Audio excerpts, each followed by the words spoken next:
चलिए देखते हैं chapter 5 work energy and power. ठीक है, जितने भी क्वेश्चन अभी हम लोग देखने वाले हैं सारे क्वेश्चन बहुत सारे इंपॉर्टेंट हैं और 110% है कि आप लोग का एग्ज़ाम में आने वाले हैं। तो चलिए देखते हैं question number 1। Which of the following is equal to newtons metre. ठीक है जी, तो इनमें से क्वेश्चन 1 का जो आंसर है वो हो जाएगा आपका जूल। मतलब जो है न्यूटन मीटर का इनमें से कौन जो है न्यूटन मीटर के बराबर है, तो जूल जो होता है वो न्यूटन मीटर के किसके होते हैं, बराबर होते हैं। सेकंड देखिए, the product of force and displacement is called. जो प्रोडक्ट होता है वो force and displacement is called. Force और डिस्प्लेसमेंट के जो जस्ट जो बराबर होता है वो कौन सा होता है, तो वो होता है आपका जो है वर्क। वर्क बराबर होता है फोर्स गुने डिस्प्लेसमेंट। ठीक है जी, वर्क का प्रोडक्ट होता है फोर्स गुने डिस्प्लेसमेंट। अब देखिए question number 3, work will be said to be not done if the force and displacement are. 3 का जो सही आंसर है वो है परपेंडिकुलर। मतलब बोल रहा है यदि कोई काम, जब यदि फोर्स और डिस्प्लेसमेंट दोनों एक दूसरे से परपेंडिकुलर होते हैं, ठीक है, तो वहाँ पर जो वर्क हो जाता है तो वर्क वहाँ पर किसी प्रकार का वर्क नहीं होता है। तो वहाँ पर वर्क क्या हो जाएगा, वर्क हो जाता है वहाँ पर जीरो। तो यहाँ पर क्या हो जाएगा आपको परपेंडिकुलर। और तीसरा का बी। अब देखिए फोर्थ, इनर्जी इज, इनर्जी क्या है जी, इनर्जी जो होता है वो होता है कैपेसिटी ऑफ डूइंग वर्क। मतलब काम करने का जो क्षमता होता है उसी को कहते हैं हम लोग एनर्जी, यानी 4 का ए। उसी पर देखते हैं 5, potential energy of an object of mass M at a height is. मतलब निकालना है पोटेंशियल एनर्जी हमको। ठीक है, तो पोटेंशियल एनर्जी फार्मूला होता है जी mgh। ठीक है, तो ये होता है पोटेंशियल एनर्जी का फार्मूला।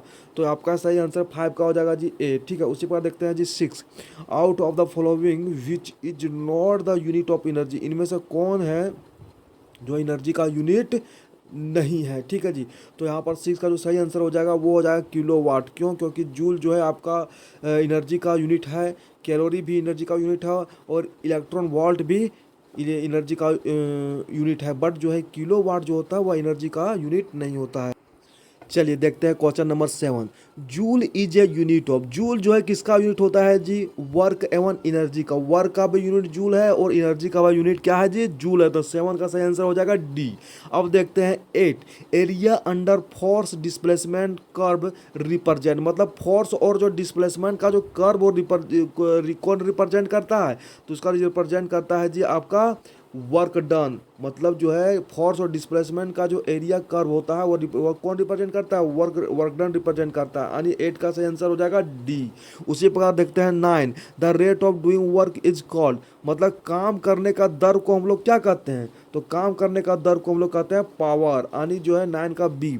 अब 10 देखिए, what will be the kinetic energy of a body when its velocity is helped.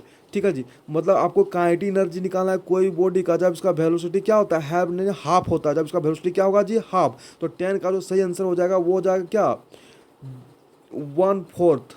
ठीक है, उसी पर देखते हैं 11th, relation between kinetic energy के and momentum P of a body of mass M. मतलब निकालना है हमको रिलेशन किसके बीच में, एनर्जी, काइनेटिक एनर्जी, मोमेंटम और बॉडी ऑफ मास के बीच में। ठीक है, तो 11th का जो सही आंसर हो जाएगा वो हो जाएगा आपका डी। यानी के बराबर पोटेंशियल एनर्जी के काइनेटिक एनर्जी के बराबर काइनेटिक के बराबर momentum P square by 2m, जहाँ एम हो गया मास। यानी हो जाएगा 11 का सही आंसर डी।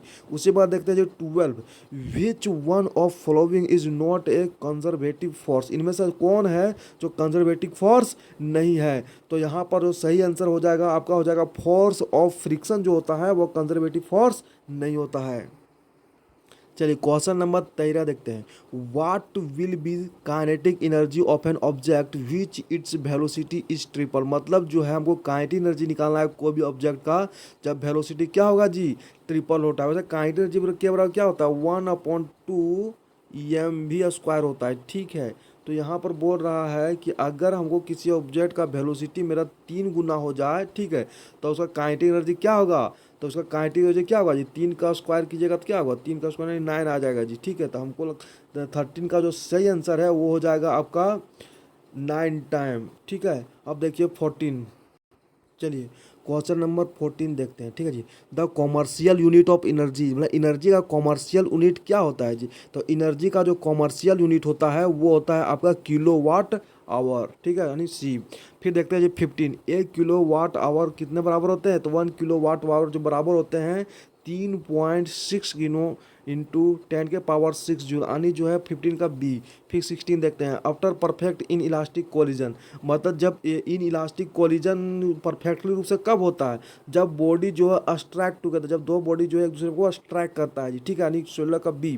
फिर 17 देखिए, एक हॉर्स पावर कितने होते हैं, 1 हॉर्स पावर बराबर होते हैं 746 वाट होते हैं जी, यानी 17 का ए। उसी पर देखते हैं 18 question, kilo watt hour is the unit of the following, मतलब किलो वाट आवर जो होता है वो किसका यूनिट होता है, तो वो होता है एनर्जी का, यानी हो गया 18 का बी।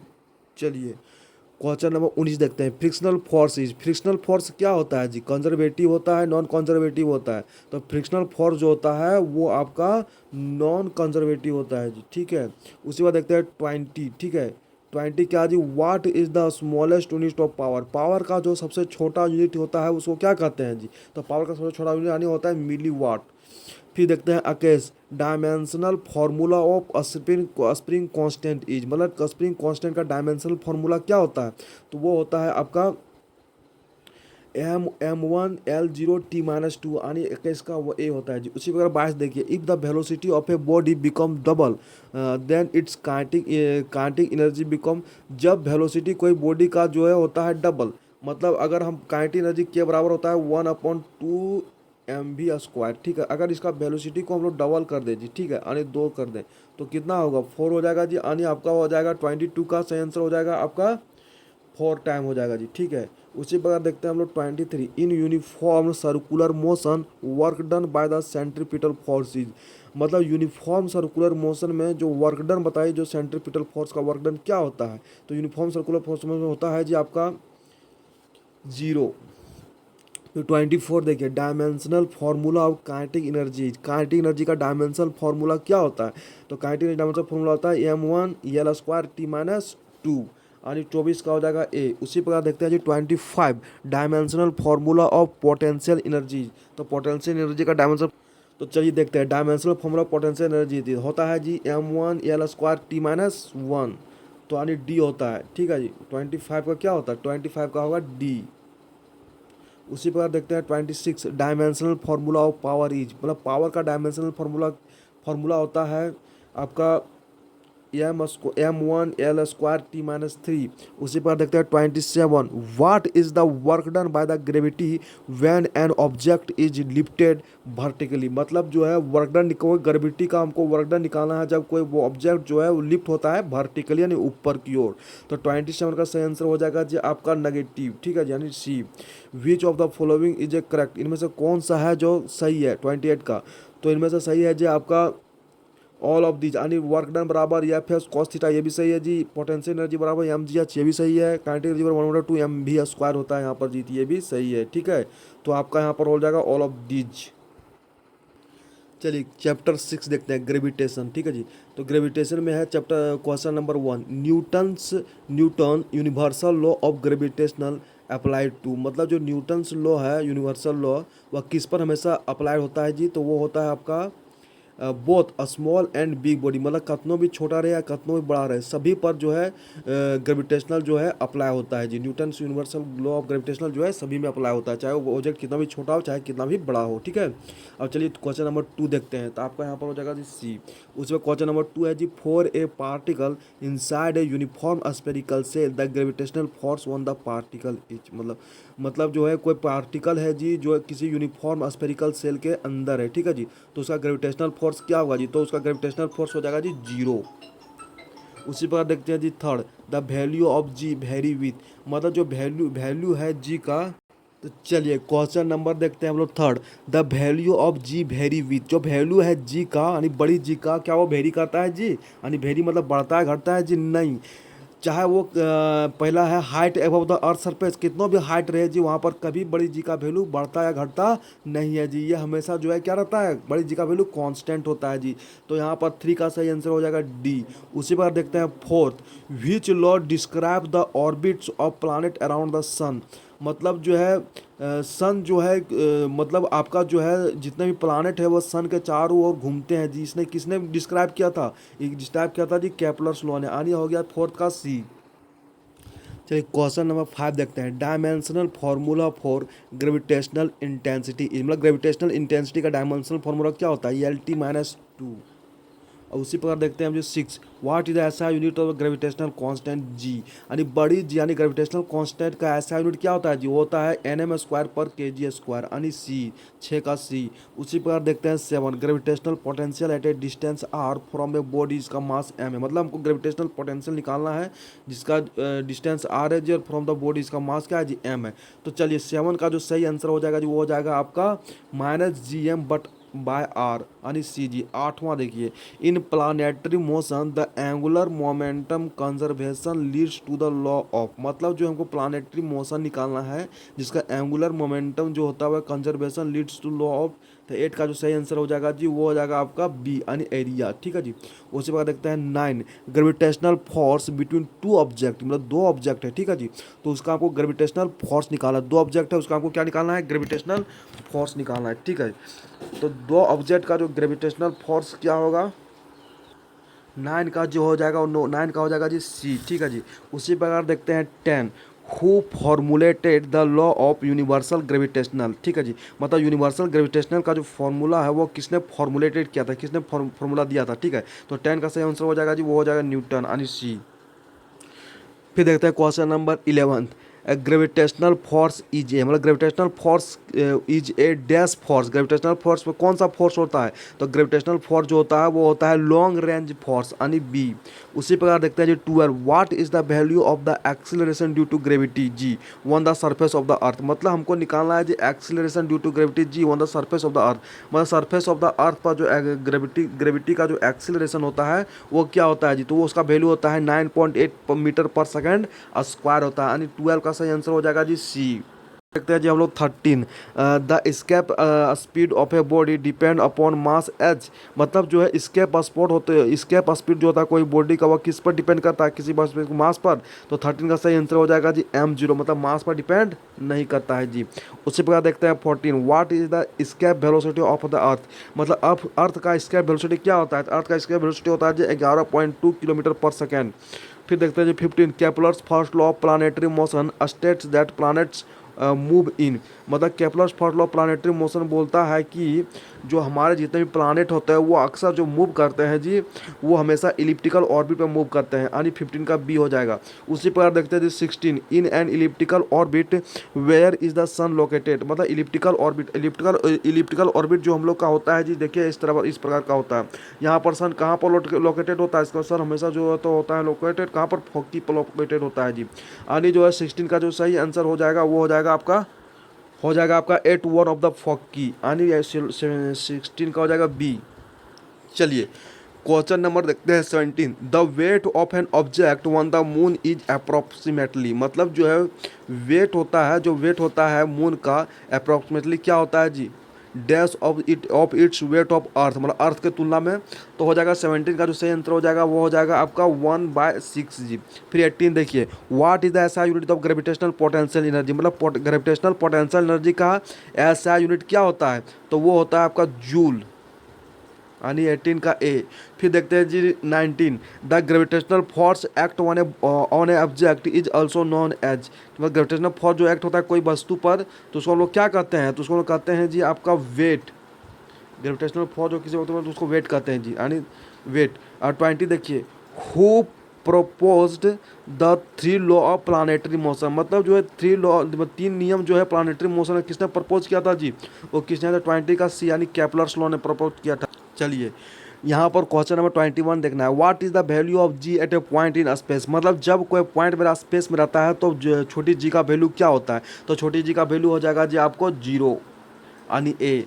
ठीक है। अब उसी प्रकार देखते हैं 22, वैल्यू ऑफ जी इज। मतलब कोई भी छोटी जी है उसका वैल्यू क्या होता है? तो उसका छोटी जी का जो वैल्यू होता है वो होता है मैक्सिमम एट पोल्स। ठीक है जी। फिर देखते हैं 23, gravitational potential energy is 0 at. मतलब ग्रेविटेशनल पोटेंशियल एनर्जी जो है वह 0 कब होता है? तो वो होता है आपका an infinite distance from the earth. फिर देख रहे हैं 24, which of the following quantity is a vector quantity, इनमें से कौन सा है जो आपका वेक्टर क्वांटिटी है जी। तो 24 का हो जाएगा आपका यानी ग्रेविटेशनल फोर्स, ठीक है।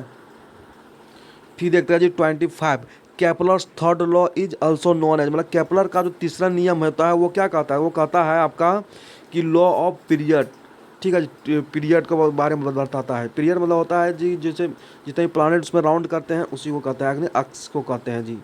फिर 26 देखिए, the force of attraction between two body is given by F बराबर जी बड़ी जी m1 m2 बटा डी स्क्वायर, वेयर जी जहाँ पर जी क्या होता है, जहाँ पर जी होता है जी आपका ग्रेविटेशनल कांस्टेंट, 26 का सी हो जाएगा जी।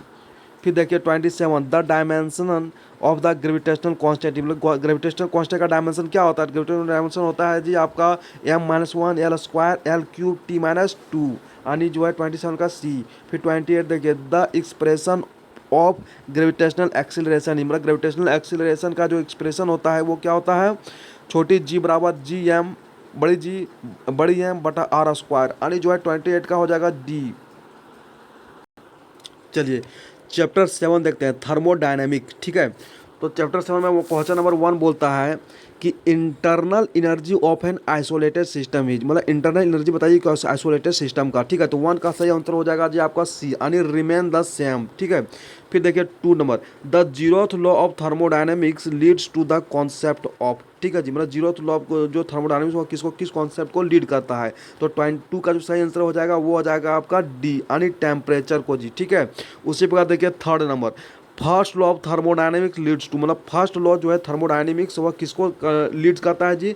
तो 3 का सही आंसर हो जाएगा आपका कंजर्वेशन ऑफ एनर्जी को। फिर 4 देखिए, इन एन आइसोथर्मल प्रोसेस, तो इस आइसोलेशन थर्मल प्रोसेस में से हो जाएगा आपका टेम्परेचर इज कांस्टेंट, मतलब आइसोथर्मल प्रोसेस का मतलब होता है टेम्परेचर इज कांस्टेंट यानी 4 का ए। उसी प्रकार देखते हैं नेक्स्ट 5 देखिए, in adiabatic process, adiabatic process में क्या होता है, एडियाबेटिक प्रोसेस में होता है pressure is constant, volume is constant, temperature is constant, no ये सब तीनों में कोई नहीं होता यानी नॉन ऑफ दीज, ठीक है। उसी प्रकार देखते हैं जी 6, in isochoric process, isochoric process में क्या होता है, आइसोकोरिक प्रोसेस में होता है जी प्रेशर इज कांस्टेंट, मतलब आइसोकोरिक प्रोसेस सिर्फ प्रेशर कांस्टेंट होता है जी। फिर देखिए 7, in isothermal process internal energy, isothermal process में इंटरनल एनर्जी क्या होता है जी, होता है आपका इंटरनल एनर्जी जीरो हो जाता है, आइसोथर्मल प्रोसेस में इंटरनल एनर्जी जीरो हो जाता है जी। फिर 8 देखिए, in adiabatic process internal energy is equal to, मतलब एडियाबेटिक प्रोसेस में इंटरनल एनर्जी क्या होता है, वो किसके बराबर होता है। तो 8 का हो जाएगा आपको नेगेटिव वर्क डन के जस्ट बराबर होता है जी। फिर देखते हैं question number 9, which of following option describe Mayer's formula, मतलब इनमें से कौन सा इक्वेशन है जो मेयर्स फार्मूला को क्या करता है, डिस्क्राइब करता है। तो 9 का सही आंसर हो जाएगा जी आना डी यानी C P minus C V बराबर आर। अब देखिए जी 10, isothermal equation of an ideal gas, ideal gas का आइसोथर्मल इक्वेशन क्या होता है, तो होता है जी आपका सी पी भी बराबर कॉन्स्टेंट, ठीक है। उसी प्रकार देखते हैं जी 11, in an adiabatic process work done is negative, में से कौन सा एडियाबेटिक प्रोसेस है जिसमें वर्क डन क्या होता है जी नेगेटिव हो जाता है। तो 11 का सही आंसर हो जाएगा जी आपका बी यानी T1 जो है वह छोटा होता है T2 से, ठीक है।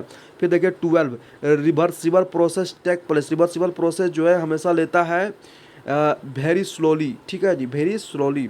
फिर 13 का देखिए, internal energy of an molecules of the gas is, मतलब कोई भी गैस है उसका कोई गैस का जो इंटरनल मॉलिक्यूल्स एनर्जी क्या होता है। तो 13 का सही आंसर हो जाएगा जी आपका सी यानी बोथ यानी हो जाएगा काइनेटिक एनर्जी भी और पोटेंशियल एनर्जी। फिर देखिए 14, during reversible process loss of energy is, मतलब जब आपका रिवर्सिबल प्रोसेस होता है तो उसमें एनर्जी क्या होता है जी लॉस होता है। तो 14 का जो सही आंसर हो जाएगा वो हो जाएगा आपका सी यानी 0। फिर देखते हैं जी 15, when temperature of a gas increase the pressure will be, जब टेम्परेचर होता है कोई भी गैस का वो अगर इंक्रीज करता है तो प्रेशर क्या होता है जी, तो प्रेशर हो जाता है, प्रेशर भी आपका इंक्रीज करता है, ठीक है। उसी बात देखते हैं 16, when a gas is compressed isothermally the change in internal energy, जब गैस जो है कंप्रेस होता है किसी अदर मेल में तब आपका क्या इंटरनल एनर्जी क्या होता है किसी भी गैस का, तो इंटरनल एनर्जी हो जाएगा जी आपका does not change, internal energy change नहीं करेगा। जब 16 देखिए, first law of thermodynamics is given by, first law of thermodynamics जो है एक इक्वेशन रहता है, वह इक्वेशन होता है जी आपका डी क्यू बराबर D U plus P D V यानी जो है 17 का हो जाएगा ए 18 देखिए। इन एन एडियाबेटिक प्रोसेस, इन जब एडियाबेटिक प्रोसेस होता है तो क्या होता है जी आपका नो हीट इंटर्स और लिव्स द गैस, कोई भी हीट इंटर नहीं करेगा लेकिन गैस क्या होगा जी लिव्स कर देगा, गैस छोड़कर चला जाएगा। ठीक है जी, चलिए 18 हो गया जी। अब 19 देखिए, 19 देखिए। अब 19 बोलता है कि when the gas is heated at a constant volume, मतलब जब गैस को हीट करते हैं कांस्टेंट वॉल्यूम में, the heat supplies dash the internal energy the gas is. ठीक है जी, तो 19 का सही आंसर हो जाएगा। अब आपका जो होगा इंक्रीज, जब किसी भी गैस में हीट क्या कहते हैं डालते हैं जी, हीट कांस्टेंट रहता है किसी भी गैस में। ठीक है जी, तो उसका जो इंटरनल एनर्जी होता है गैस का वो इंक्रीज कर जाता है। अभी 20 देखिए, when a steam is converted into water, जब कोई स्टीम जो है कन्वर्ट होता है किसी वाटर में तो internal energy of the system, तो उसका इंटरनल एनर्जी सिस्टम का क्या होता है जी, तो वो होता है आपका बिकम ए जीरो, तो उसका होता है जीरो हो जाता है। फिर देखिए 21, a gas expands under constant pressure P from volume V1 to V2, the work done by the gas is. जब कोई गैस एक्सपेंड होता है अंडर कांस्टेंट प्रेशर पी में तो उसका वॉल्यूम V1 से V2 क्या हो जाता है जी, तो इसका जो सही आंसर हो जाएगा वो हो जाएगा आपका बी, यानी P बराबर V1 माइनस V2। फिर देखिए जी 22 का, विच of following variable is a thermodynamics state variable, मतलब जो है थर्मोडायनेमिक स्टेट वेरिएबल इसमें कौन सा होता है, तो 22 का हो जाएगा आपका डी, यानी नॉन, मतलब ना थर्मोडायनेमिक स्टेट में जो वेरिएबल होता है वो ना वर्क वेरी करता है ना हीट करता है ना इंटरनल, जिसमें से कोई नहीं करता है जी। फिर देखते हैं 23, in an isobaric process, isobaric process में क्या होता है, आइसोबैरिक प्रोसेस में प्रेशर इज हमेशा कॉन्स्टेंट होता है, यानी जो है 23 का बी हो जाएगा। फिर 24 देखिए जी, the second law of thermodynamics imply, जो सेकेंड लॉ थर्मोडायनेमिक्स में क्या इम्प्लाई करता है, इम्प्लाई करता है कि no heat energy can be 100% efficiency, मतलब हीट एनर्जी जो है वह 100% इफिशियंस नहीं होता है जी। 24 का सही आंसर हो जाएगा आपका बी।